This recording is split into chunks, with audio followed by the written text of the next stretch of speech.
আলহামদুলিল্লাহি রাব্বিল আলামিন ওয়াসসালাতু ওয়াসসালামু আলা সাইয়্যিদিল মুরসালিন আম্মা বা'দ আউযু বিল্লাহি মিনাশ শাইতানির রাজীম বিসমিল্লাহির রহমানির রহিম আসসালাতু ওয়াসসালামু আলাইকা ইয়া রাসূলুল্লাহ ওয়া আলা আলিকা ওয়া আসহাবিকা ইয়া হাবিবাল্লাহ আসসালাতু ওয়াসসালামু আলাইকা ইয়া নবিয়াল্লাহ ওয়া আলা আলিকা ওয়া আসহাবিকা ইয়া নূরাল্লাহ। প্রিয় ইসলামী ভাইরা, মাদানী চায়ের দর্শকবৃন্দ, উমর বিন আব্দুল আজিজ রহমতুল্লাহি তাআলা আলাইহি অনুষ্ঠানের শুরুতে আমরা দরুদ শরীফের ফজিলত সম্পর্কে বিভিন্ন হাদিসে মুবারাকা শ্রবণ করে থাকি।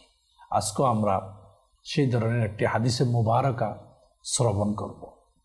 হায়াতুন নবী, জিন্দা নবী সাল্লাল্লাহু তাআলা আলাইহি ওয়াসাল্লাম ইরশাদ করেন এভাবে, যে ব্যক্তি আমার উপর সকালে 10 বার, সন্ধ্যায় 10 বার দরুদ শরীফ পাঠ করবে, কাল কিয়ামতের দিন এই দরুদ পাঠকারীর জন্য আমি সুপারিশ করব। অর্থাৎ হায়াতুন নবী সাল্লাল্লাহু তাআলা আলাইহি ওয়াসাল্লাম সুপারিশ করবে আমাদের জন্য, আমরা যারা সকালে 10 বার, সন্ধ্যায় 10 বার দরুদ শরীফ পাঠ করব। দেখেন প্রিয় ইসলামী ভাইরা, কিয়ামতের দিন এটা সবাই দেখবে, একে অপর থেকে পালাবে, একে অপর থেকে দূরে যাবে, আর আমার নবী সুপারিশ করে করে উম্মতে মুহাম্মদীকে জান্নাতে নিয়ে যাবে। দরুদ পড়ি, দরুদ শরীফ পড়ার মধ্যে নিজেকে ব্যস্ত রাখি। সাল্লু আলাল হাবিব সাল্লাল্লাহু তাআলা আলা মুহাম্মদ সাল্লাল্লাহু আলাইহি ওয়াসাল্লাম। সত্য মানুষকে মুক্তি দেন, মিথ্যা মানুষকে ধ্বংস করে। আর উমর বিন আব্দুল আজিজ রহমতুল্লাহি তাআলা আলাইহি জীবনের মধ্যে আসতেছে, উনি সর্বদা সত্য কথা বলতেন, সত্যের উপর অটল থাকতেন, মিথ্যাকে অপছন্দ করতেন। কেন? হায়াতুন নবী সাল্লাল্লাহু তাআলা আলাইহি ওয়াসাল্লাম ইরশাদ করেছেন এইভাবে, মিথ্যা মানুষকে লাঞ্ছিত করে আর সুগুলখুরি কবরের আযাবের কারণ। আপনি দেখবেন মিথ্যা ব্যক্তি যখন মিথ্যা কথার মধ্যে ধরা খেয়ে যায়, তখন সে মুখটা কোথায় লুকাবে সে নিজেও খুঁজে পায় না, এত লজ্জিত হয়, এত কিছু। তো মিথ্যা মানুষকে লাঞ্ছিত করে, আর সুগুলখুরি এই কাজটা কবরের আযাবের কারণ হয়ে যায়। মিথ্যাকে আমরা পরিহার করি, ছেলে মেয়েদেরকেও, পরিবার পরিজনদেরকেও মিথ্যা দিকে বয়কট করায়, নিজেও মিথ্যা থেকে বাঁচি, তাদেরকেও বাঁচায়। অপর হাদিসে মুবারাকা যেটা সুনানে তিরমিজি শরীফের 3য় খণ্ড 392 পৃষ্ঠা, হাদিস নং 1979 নম্বর। খুব মনোযোগ সহকারে আমরা শ্রবণ করি হাদিসে মুবারাকাটি। হাদিসে মুবারাকায় রয়েছে এভাবে, বান্দা যখন মিথ্যা বলে তখন ফেরেশতা তার দুর্গন্ধে 1 মাইল দূরে চলে যায়। দেখেন প্রিয় ইসলামী ভাইরা, স্বাভাবিক আমরা যখন রাস্তায় দুর্গন্ধ ডাস্টবিন থেকে অনেক দূর দিয়ে হেঁটে যাই, আর আমার আপনার মিথ্যা বলার কারণে আমার আপনার সাথে যে ফেরেশতা ওগুলা 1 মাইল দূরে চলে যায়, আমরা মিথ্যাকে পরিহার করি। মিথ্যা দুর্গন্ধ হতে পারে আমরা বুঝি না, হতে পারে ডাস্টবিনের দুর্গন্ধ আমাদের নাকে আসে, কিন্তু মিথ্যার দুর্গন্ধ বুঝার তৌফিক দান। মিথ্যা খুব মারাত্মক একটা জিনিস। মুসলিম শরীফের অপর এক হাদিসে মুবারাকার মধ্যে রয়েছে, এটাও বড় আমার আপনার জন্য, মানে নিজেকে জাগিয়ে তোলার জন্য এই হাদিস শরীফটা মন দিয়ে শুনি। হায়াতুন নবী সাল্লাল্লাহু তাআলা আলাইহি ওয়াসাল্লাম ইরশাদ করেছেন এইভাবে, সত্য নেকির দিকে আর নেকি জান্নাতের দিকে। সত্য হক, সত্য নেকির দিকে আর নেকি জান্নাতের দিকে। নিশ্চয় বান্দা যখন সত্য কথা অর্থাৎ সত্য বলতে থাকে, সত্য কথা, ওই বান্দাকে এক পর্যায়ে সিদ্দিক হিসাবে লিখে দেওয়া হয়, মানে সত্যবাদী। অপরদিকে মিথ্যা ফাসিকি গুনার দিকে, আর ফাসিকি গুনাহ জাহান্নামের দিকে। আর বান্দা যখন মিথ্যা বলতে থাকে, এক পর্যায়ে এক সময়ে ওই বান্দার নামে মৃত্যুক হিসাবে লিখে দেওয়া হয়। প্রিয় ইসলামী ভাইরা, আজকে অনেকে আমরা হেলে দুলে অবহেলায় বা বিভিন্নভাবে মস্কারিত এমনি এমনি মিথ্যা বলি। যদি আমার আপনার অভ্যাস হয়ে যায় এভাবে মিথ্যা মিথ্যা মিথ্যা বলতে বলতে, যে আল্লাহ নারাজ হয়, মিথ্যা বাদীর নামে মৃত্যুকের নামে যদি লিখে দেওয়া হয়, তখন আমাদের কি হবে? কারণ মিথ্যা গুনাহ, ফাসিকি গুনাহ এগুলো জাহান্নামের দিকে, সত্য নেকির দিকে, আর নেকি জান্নাতের দিকে। একটু চিন্তা কর, আজকে অনেক মা বোনা আছে, ভাই বেরাত আছে, যারা মিথ্যা বলার মধ্যে কোনো দ্বিধাবোধ করে না, হেসে হেসে একদম একদম কোনো ফিলে কি সে মিথ্যা বলতে চায়, অপরাধ তার চেহারার মধ্যে নাই, তার বডি ল্যাঙ্গুয়েজের মধ্যেও নাই, একদম সহজ সরলভাবে বলে যাচ্ছে একটার পর একটা। এটা না করে, একটা মিথ্যাকে দামা চাপা দেওয়ার জন্য হাজারো মিথ্যার আশ্রয় অনেকে নেয়, সত্য মুক্তি দেয়। মিথ্যা দিয়ে কয়দিন আপনি ডেকে রাখবেন? যেভাবে আমাদের দেশের প্রবাদ বাক্য আছে, শাক দিয়ে মাছ ঢাকা, মাছ তো দেখাই যাবে। আল্লাহ বুঝার তৌফিক দান করুন। সত্যের উপর থাকি, সত্যের উপর অটল থাকি, সত্যকে প্রচার করি, সত্যকে পছন্দ করি, হতে পারে তিক্ত, সত্য কথাকে গ্রহণ করি।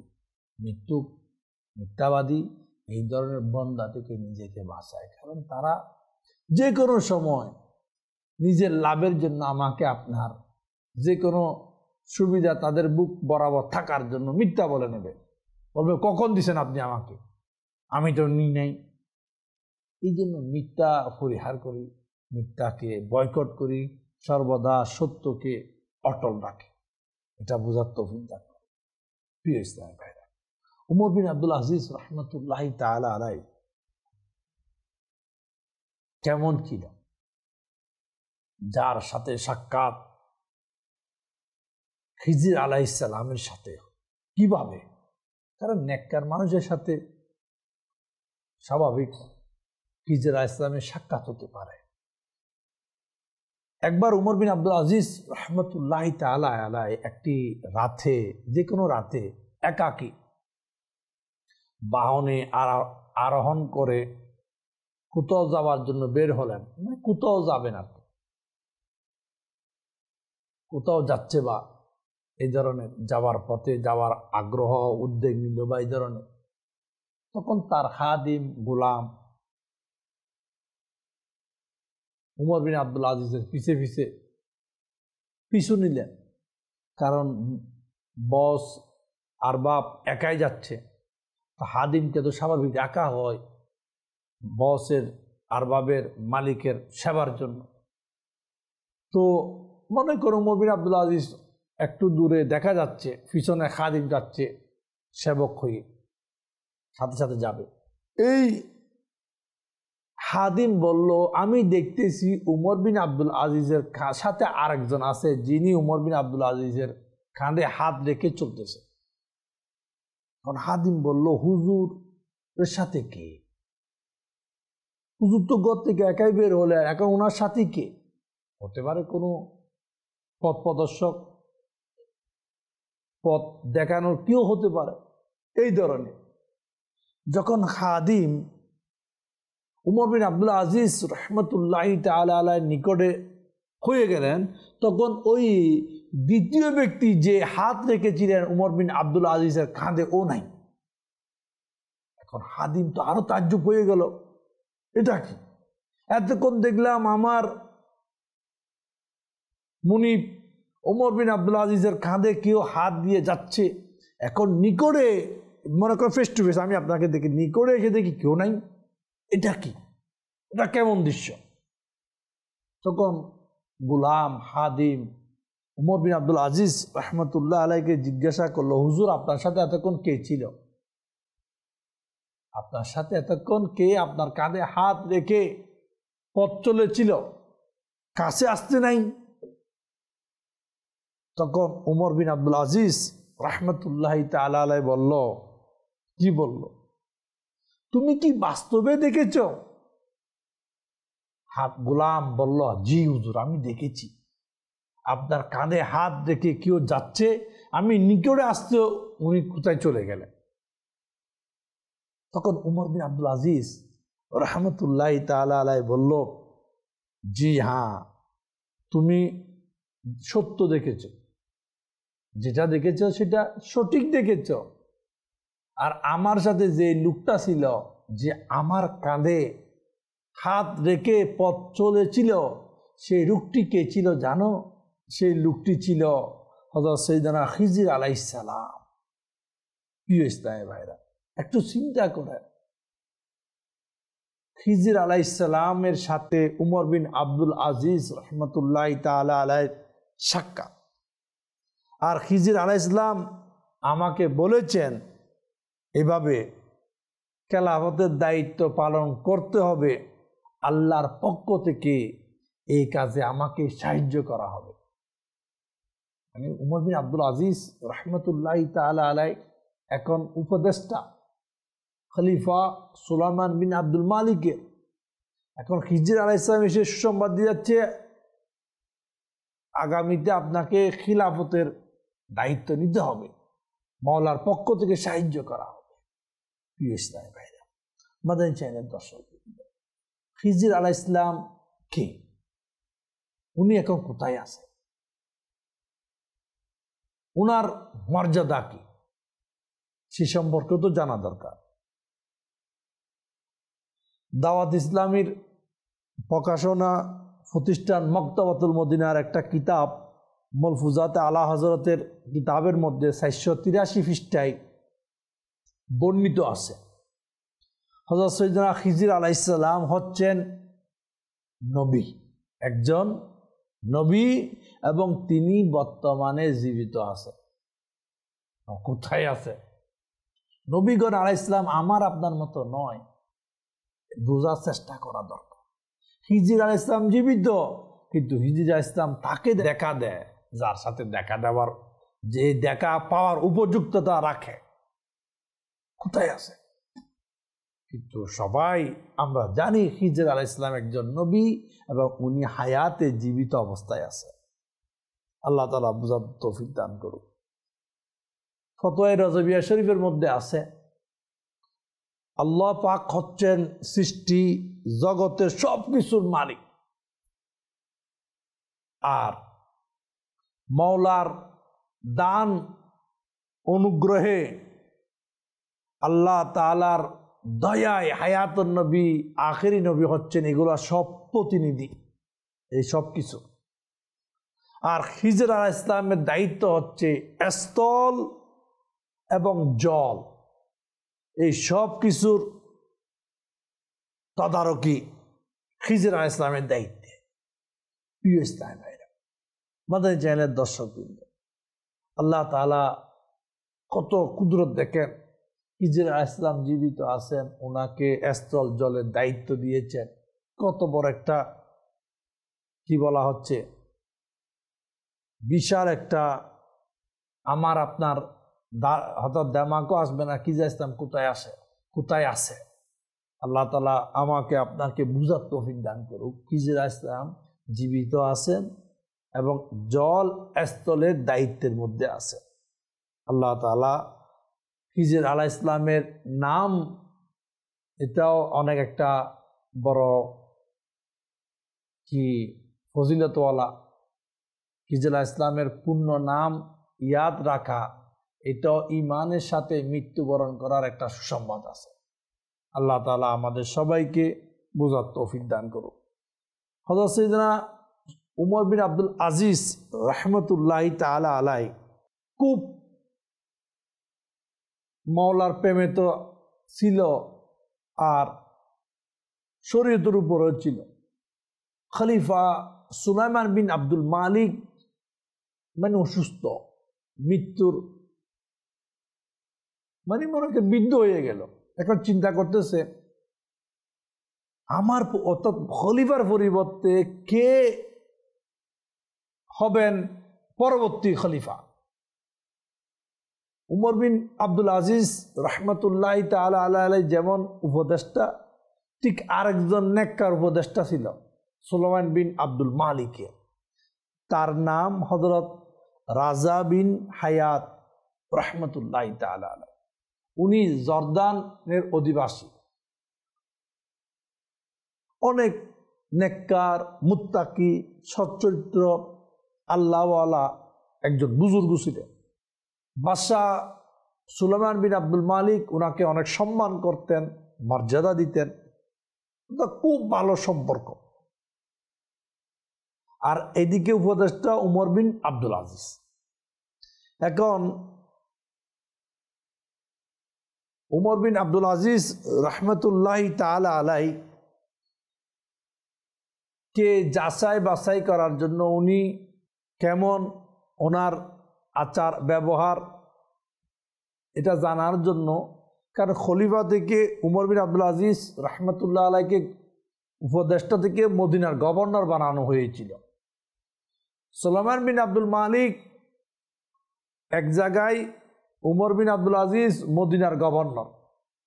এখন এই বাদশাহ তার আরেকজন যে উপদেষ্টা রাজা বিন হায়াত রহমতুল্লাহ আলাইহিকে মদিনায় পাঠাইলেন, যাও উমর বিন আব্দুল আজিজের সাথে কিছুদিন অতিবাহিত করো, তার সুবত সঙ্গ নাও, তার পরিচালনা গভর্নর হিসাবে কেমন সব কিছু দেখে শুনে নেওয়ার জন্য মনে করো, তদারকির জন্য পাঠালো। এখন কারণ খলিফার ইচ্ছা তার অবর্তমানে তার সন্তানকে খলিফা বানাবে, কিন্তু রাজা বিন হায়াত রহমতুল্লাহ তাআলা আলাইহি পরামর্শ দিলেন, আপনার ছেলের চাইতো উমর বিন আব্দুল আজিজ রহমতুল্লাহ তাআলা হচ্ছে বড় উপযুক্ত খলিফা হওয়ার, অর্থাৎ আমিরুল মুমিনিন হওয়ার।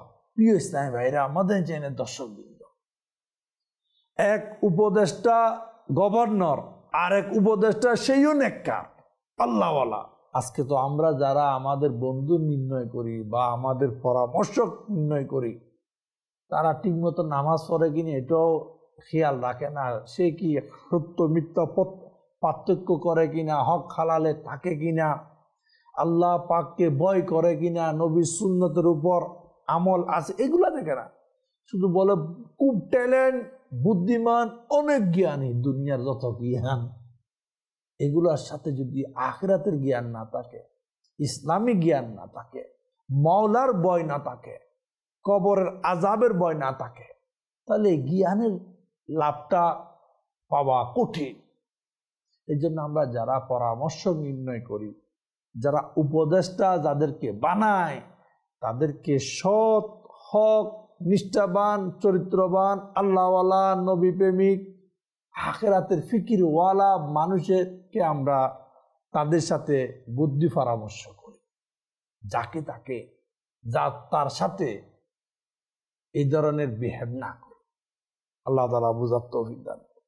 প্রিয় ইসলামী ভাইরা, আমাদের চ্যানেলের দর্শকবৃন্দ, খলিফা সুলাইমান বিন আব্দুল মালিকের ইচ্ছা ছিল ছেলেকে বানানো, একবার লিখেও ফেললো, আমার পরে খলিফা আমার ছেলে। কিন্তু রাজা বিন হায়াত রহমতুল্লাহ তাআলা আলাইহির পরামর্শ আর আবার এটা ছিঁড়ে ফেললেন।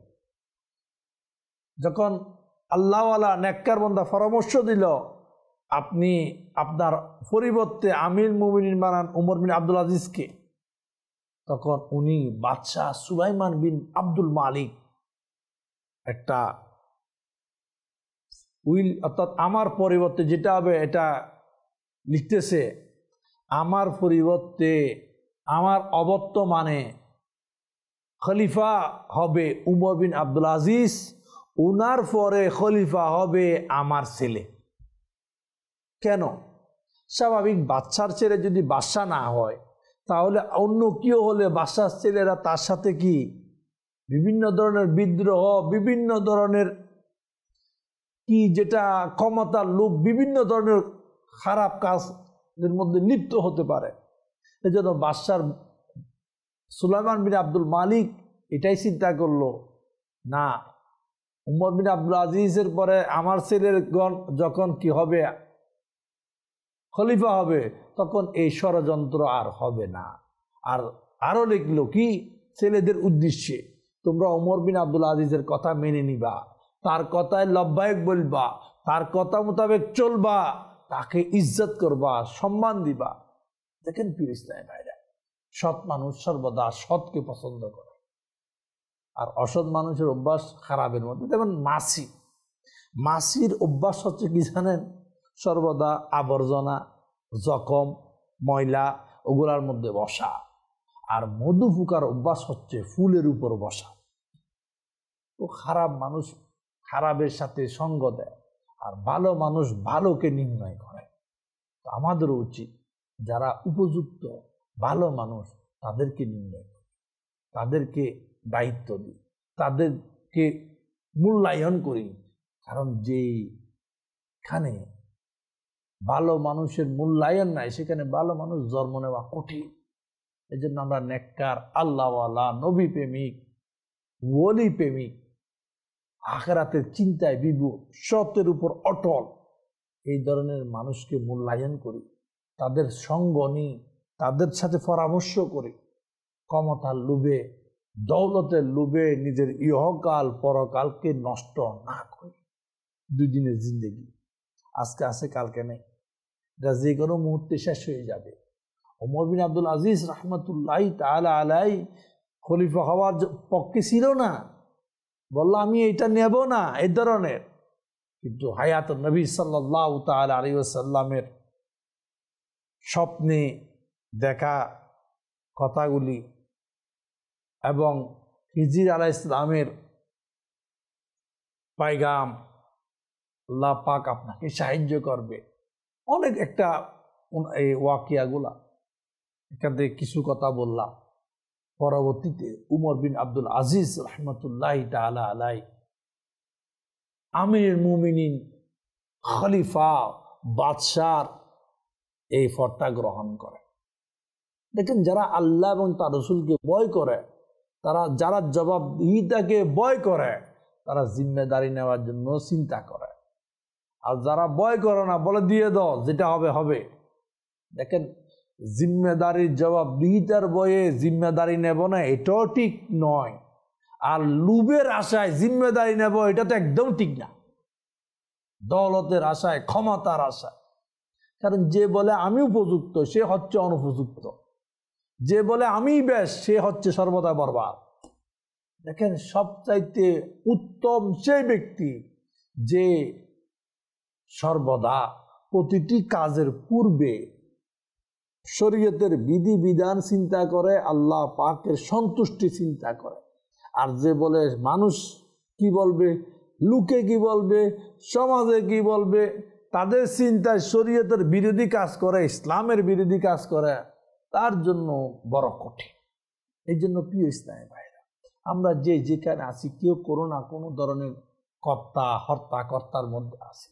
সবাই আপন আপন অবস্থানের জবাবদিহিতা করতে হবে। আপনি যে অবস্থা, আপনি অফিসার, আপনি লেবার, যেখানে আছেন, সবার জবাবদিহিতা সবাইকে করতে হবে।